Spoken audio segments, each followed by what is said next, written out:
Aleluia.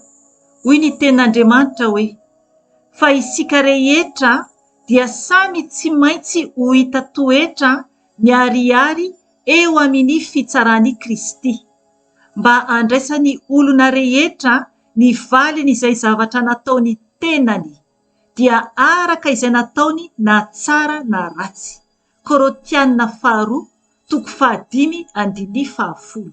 Ry havana, ho avy ny fotoana hijoroantsika eo anatreny fitsaran'Andriamanitra.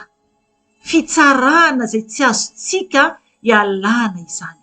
Mibebahy tompoko, miala amin'ny ratsy, fa ho avy Jesosy. Ho avy ny fitsarana antsika tsiraray avy, ho hita eo anatrin'Andriamanitra isika. Amen.